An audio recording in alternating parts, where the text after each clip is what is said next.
book day and we have tao. Kanina actually mahaba na yung pila pero ngayon ay nandito tayo with the artist.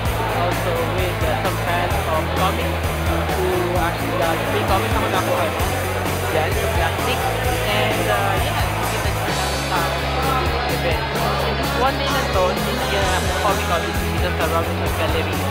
And we're proud and we're happy that we are being part of it for year 2011. May nalabas pa rin bago namin which is Indies Maximus which is available for the first 200. Actually, hindi ko po yung copy ko pero next time na lang.